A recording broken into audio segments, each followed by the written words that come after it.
ఒకప్పుడు క్యాన్సర్ అంటే అసలు అరుదుగా ఊళ్ళో ఒకరిద్దరికి వస్తేనే అదొక పెద్ద ఇదిలాగా మనం రాచపుండు అనేవాళ్ళు క్యాన్సర్ వచ్చింది అని మాట్లాడుకునే వాళ్ళం. ఇప్పుడు అసలు ఎలాంటి రోగాలంటే క్యాన్సర్ అని కాదు, అంటే పరిశోధనలు జరుగుతున్న కొద్దీ, వైద్య రంగంలో పరిశోధనలు పెరుగుతున్న కొద్దీ కొత్త కొత్త రోగాలు కూడా వస్తున్నాయి. ప్రతిదానికి ట్రీట్మెంట్ కనిపెడుతున్నారు, అంతకు మించిన కొత్త రోగాలు వస్తున్నాయి. అసలు క్యాన్సర్ అనేది, డయాబెటీస్ అనేది, బ్లడ్ ప్రెషర్ అనేది, రక్తపోటు, ఇవన్నీ కూడా ఒక కామన్ అయిపోయినాయి. అసలు ఏజ్తో సంబంధం లేదు. ఈవెన్ చిన్న పిల్లలు 13-14 ఏళ్ళ పిల్లలు కూడా స్ట్రోక్తో చనిపోతారు. ఎందుకంటే మన మారిన జీవన విధానం, ఆహారపు అలవాట్లు మనం తీసుకుంటున్నదే, ముఖ్యంగా మన శరీరం మీదనే కదా ప్రభావం.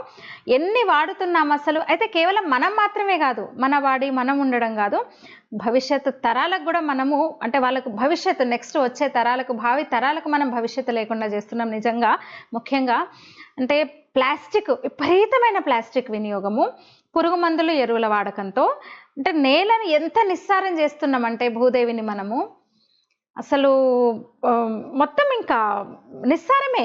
దానికోసం ఈ కెమికల్స్ వాడడం, అంటే అప్పటికప్పుడు తాత్కాలికంగా. దానివల్ల మనం తీసుకునే ఆహారమే కదా పండించుకునేది, దాని మీద మన ఆరోగ్యం మీద